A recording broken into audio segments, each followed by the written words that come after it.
大人のテニス部始まるよ。皆さん、こんにちは。本日は公園のポジショニングについて。公園にも平行人と同じようにポジションがある。これできてる人とできてない人の差は思ってる以上にでっかい。リレーに例えるなら、バトンをリードしてもらうか、相手が来てからもらって走り出すかの差。それが1回じゃなく毎回起こると、とんでもない差になる。特に公園の場合は前後の動き。それでは始まり。眼光人の前衛の動きはこちら見てね。では、まず動画を見てみましょう。相手が平行陣を取ってきたときに必須なポジション。では、ゆっくり見ていきます。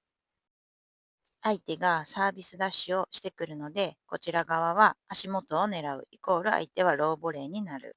自分のボールと相手の状態を見ながら一歩前へ。このポジションがすごく大切。打ったボールと自分のポジションが連続している連続性ポジショニング。相手がローボレーを打つのに合わせてもう一歩前へ。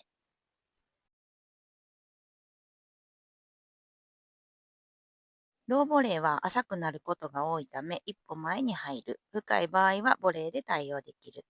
眼光人の弱いポイントをケアできるように一歩前へ。前へ出ることで浅いボールが来たら早いタイミングや高い打点で打つことができる。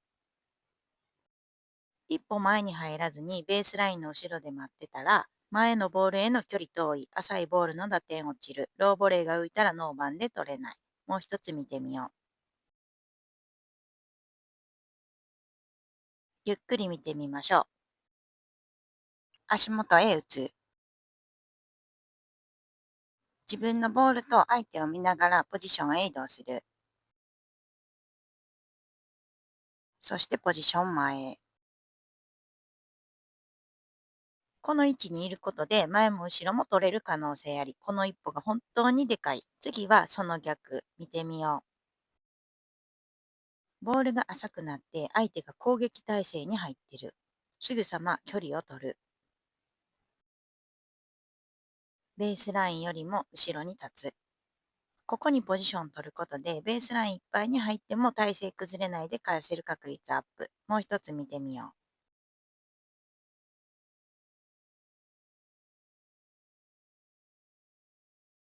相手のボールをキャッチしてクリア。しっかり下がって守備のために距離取る。ベースラインの中から外側へしっかり距離を取る。ピンチな時はポジションでしっかり守備。次は左右のポジショニング。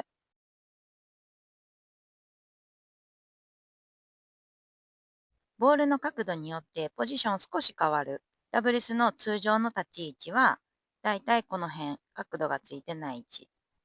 それに比べて角度がついているときは、こうやってかなりアングルに打っているので、通常のポジションに戻るのではなく、少しワイドなところへ立つ。この時はワイドに打ったので角度が変わるためこのようになる。次のポジションは相手のディフェンス状態を見てポジションアップ。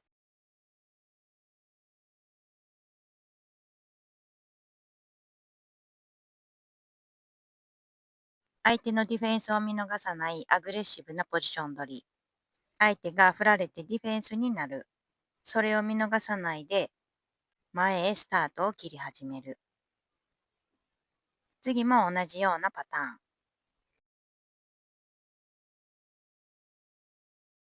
相手のディフェンスを見ながら前へ出ていく。ここでもう一つ大事な動作がある。この動作。いわゆるスプリットステップ。今回は片足で踏んでる。もしこの動作がないと前じゃなかった時に反応できない。相手ディフェンス、猛突進は危険。次はストレート捕まると思った瞬間に守備ポジション。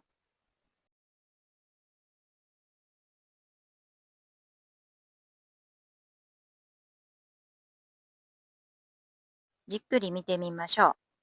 後ろに下がりながらストレートロブ。やばい。カバーするポジションへ移動する。自分の打点から相手の打点の間にこんなに動いてる。自分のボールが全員に捕まったと思ったら瞬間的にオープンコートへ。遠い方にクリア。ストレート打つ、捕まる、少しセンターへ。これは常に自分のオープンコートがどこなのかを把握しているからできること。後衛はこれらのポジションを取ることで次の攻め、守りがより早くできる。ご視聴ありがとうございました。チャンネル登録よろしくお願いします。